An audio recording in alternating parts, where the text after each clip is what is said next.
श्री हरि हरि ओम। ओम नमः शिवाय। त्वमेव माता च पिता त्वमेव बन्धुश्च सखा त्वमेव विद्या द्रविणं त्वमेव सर्वं मम देवदेव त्वमेव सर्वं मम देवदेव। ध्याये नित्यं महेशं रजतगिरिनिभं चारुचन्द्रावतंसं रत्नाकल्पोज्ज्वलाङ्गं परशुमृगवराभीतिहस्तं प्रसन्नं पद्मासीनं समन्तात् स्तुतममर गणैर्व्याघ्रकृतिं वशानं विश्वाद्यं विश्वबीजं लिखित निखिलभयहरं पंचवक्त्रं त्रिनेत्रम्।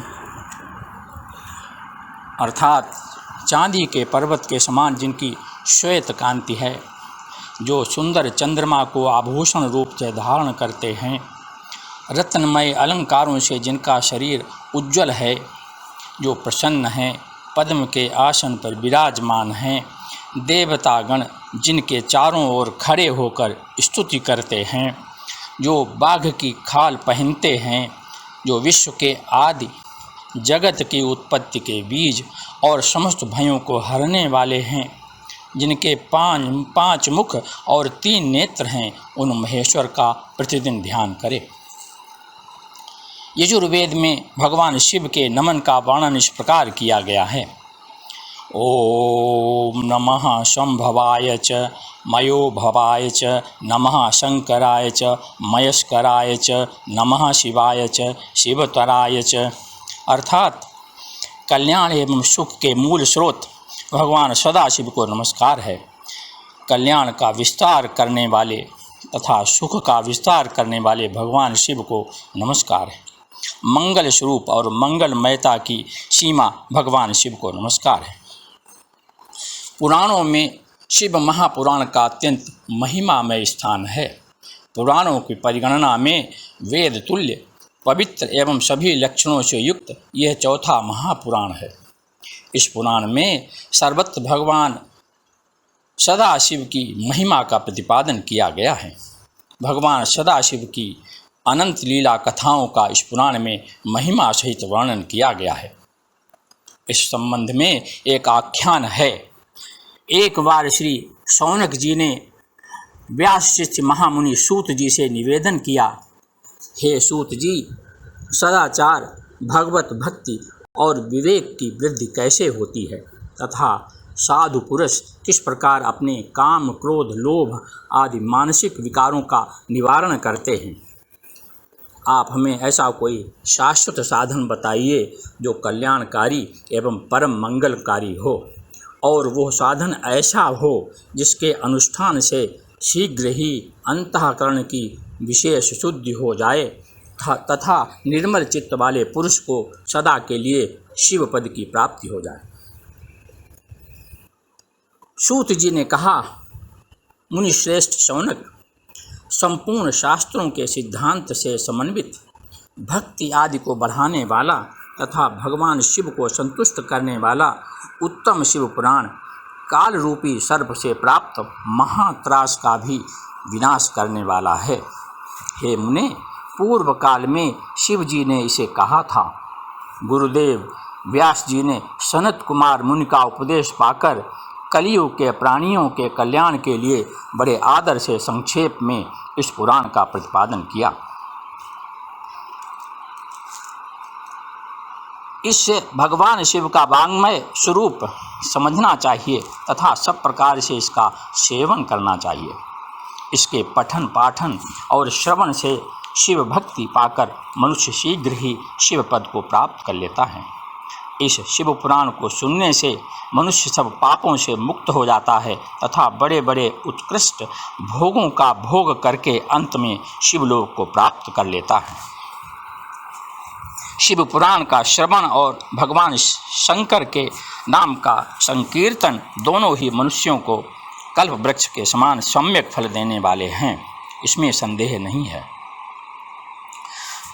पुराण श्रवणम शंभोर नाम संकीर्तनम तथा कल्पद्रुम फलम सम्यं मनुष्याणाम न संशयः। शिव पुराण में 24,000 श्लोक हैं।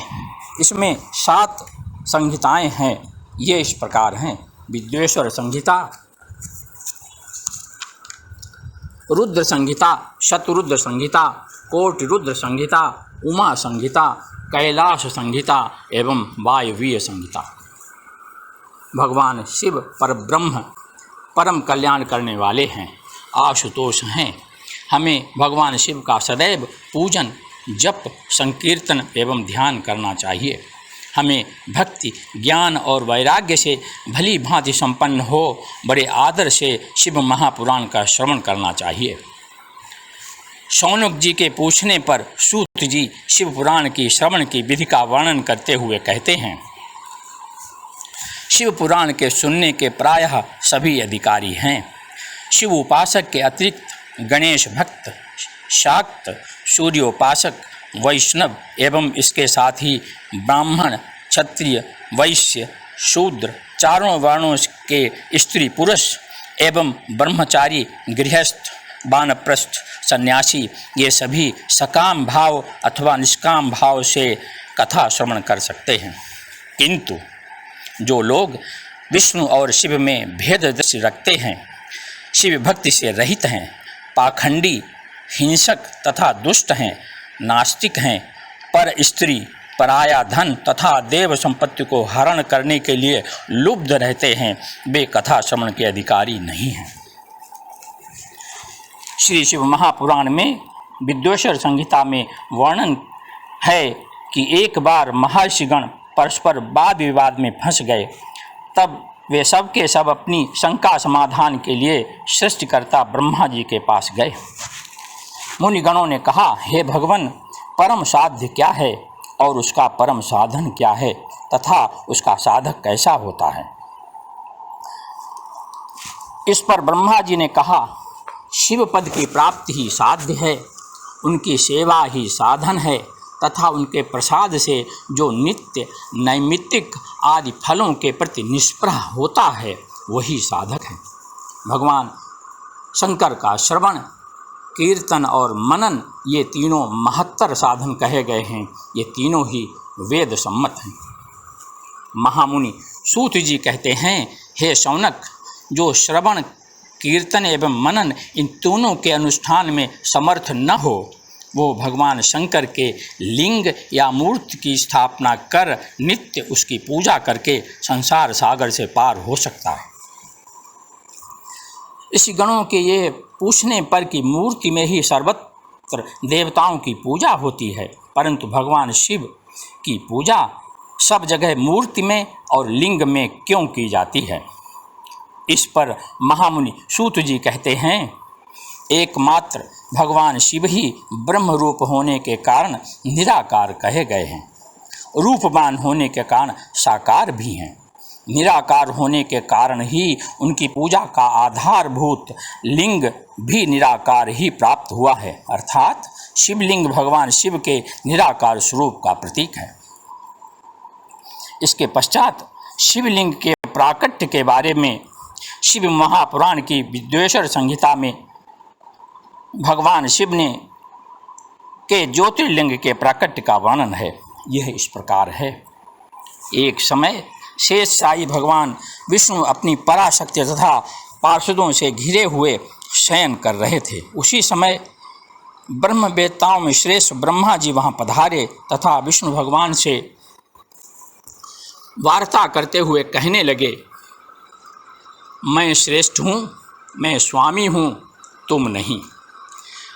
यह कहते हुए दोनों में वाद विवाद बढ़ने लगा। वाद विवाद इतना बढ़ गया कि उसने भयंकर युद्ध का रूप धारण कर लिया। उस भयंकर युद्ध को देखकर देवतागण भयभीत होकर भगवान शिव के पास कैलाश पहुँचे एवं उन्हें इन सब चीज़ों से अवगत कराया। निराकार भगवान शंकर इस भयंकर युद्ध को देखकर एक विशाल अग्नि स्तंभ के रूप में उन दोनों के बीच में प्रकट हो गए। इस अद्भुत स्तंभ को देखकर ब्रह्मा, विष्णु तथा अन्य सभी लोग आश्चर्यचकित हो गए। ब्रह्मा, विष्णु दोनों ने इसकी ऊंचाई तथा जड़ की सीमा देखने का विचार किया। विष्णु शूकर का रूप धारण कर इसकी जड़ को खोजने में नीचे की ओर चले गए। इसी प्रकार ब्रह्मा भी हंस का रूप धारण कर उसका अंत खोजने के लिए ऊपर की ओर चल पड़े। पाताल लोक को खोदकर बहुत दूर तक जाने पर भी विष्णु को उस अग्नि स्तंभ का आधार नहीं मिला। तब वे थक हार कर रणभूमि में वापस आ गए। दूसरी ओर ब्रह्मा जी ने आकाश मार्ग से जाते हुए मार्ग में एक अद्भुत केतकी केवड़े के पुष्प को गिरते हुए देखा। उस केतकी पुष्प ने ब्रह्मा जी से कहा, इस स्तंभ के आदि का कहीं पता नहीं है, आप उसे देखने की आशा छोड़ दें। ब्रह्मा जी ने केतकी पुष्प से निवेदन किया कि तुम मेरे साथ चलकर विष्णु के समक्ष ये कह देना कि ब्रह्मा ने इस स्तंभ का अंत देख लिया है, मैं इस बात का साक्षी हूँ। ब्रह्मा जी ने पुनः कहा कि आपातकाल में मिथ्या भाषण का दोष नहीं है। केतकी ने वैसा ही किया। भगवान शंकर तो अंतर्यामी थे ही। उन्होंने विष्णु की सत्य निष्ठा से प्रसन्न होकर देवताओं के समक्ष उन्हें अपनी समानता प्रदान की तथा ब्रह्मा से कहा, हे ब्रह्मन, तुमने असत्य का आश्रय लिया है, इसलिए संसार में तुम्हारा सत्कार नहीं होगा और तुम्हारे मंदिर नहीं बनेंगे तथा पूजनोत्सव आदि भी नहीं होंगे।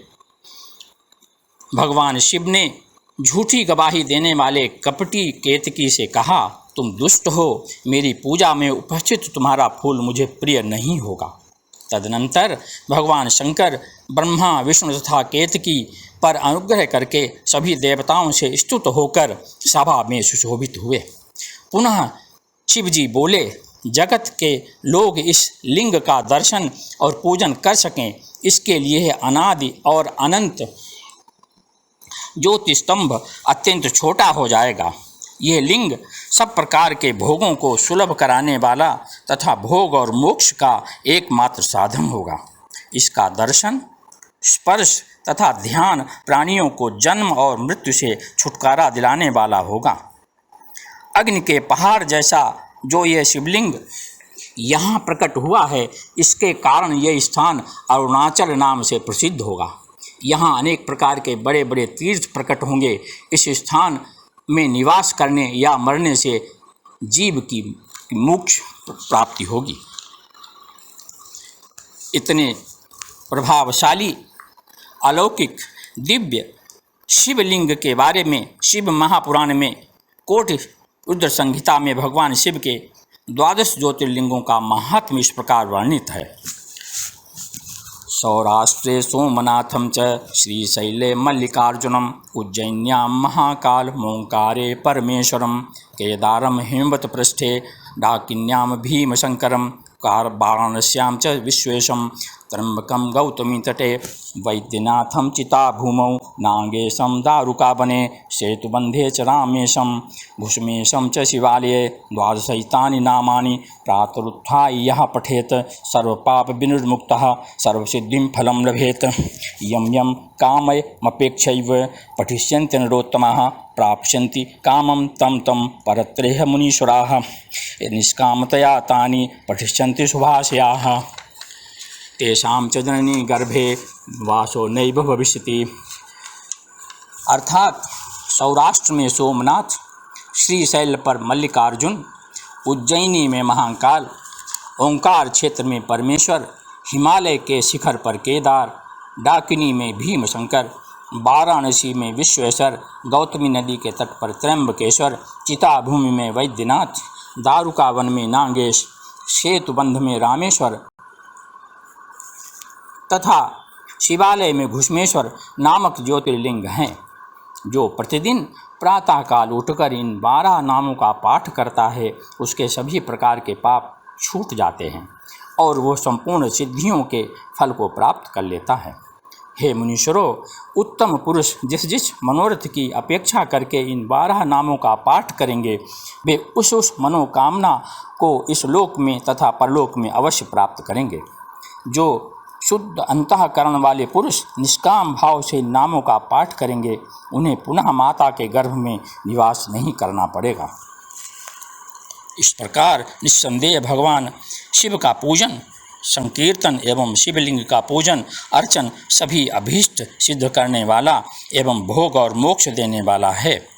हाँ, ये हमारी भावना भगवान शिव के प्रति भावना, अकाट श्रद्धा, भक्ति एवं अनवरत स्मरण पर निर्भर करता है। भगवान शिव की परम कृपा जगत के कल्याण एवं आत्मिक उत्थान के लिए हमें प्रतिदिन श्रीलिंगाष्टकम का पाठ भी करना चाहिए। यह इस प्रकार है। श्रीलिंगाष्टकम। ब्रह्मा मुरारे सुरार्चितलिंगम निर्मल भाषित शोभितलिंगम जन्म दुख विनाशकलिंगम तत्प्रणमामि सदाशिवलिंगम देवमुनि प्रवार्चितलिंगम कामदहं करुणाकरलिंगम रावणदर्प विनाशनलिंगम तत्प्रणमामि सदाशिवलिंगम सर्वसुगंधि सुलेपितलिंगम बुद्धिविवर्धन कारणलिंगम सिद्धसुरासुरवंदितलिंगम तत्प्रणमामि सदाशिवलिंगम कनकमहामणिभूषितलिंगम फणिमणिवेष्टितशोभितलिंगम दक्षसयज्ञविनाशनलिंगम तत्प्रणमामि सदाशिवलिंगम कुङ्कुमचन्दनलेपितलिंगम पंकजहारसुशोभितलिंगम संचितपापविनाशनलिंगम तत्प्रणमामि सदाशिवलिंगम देवगणार्चितसेवितलिंगम भावै भक्तिभिरेव च लिंगम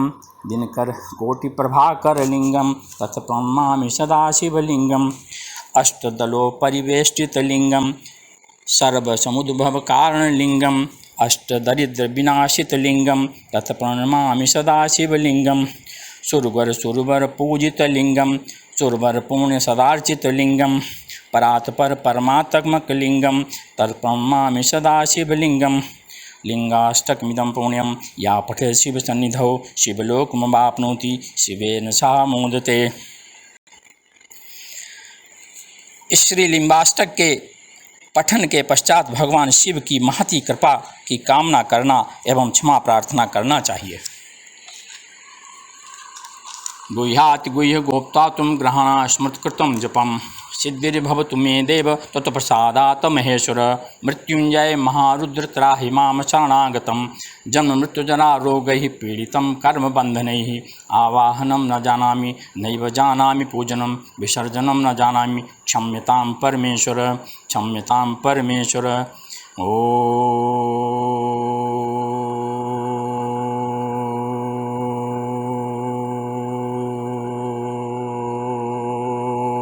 शांति शांति शांति।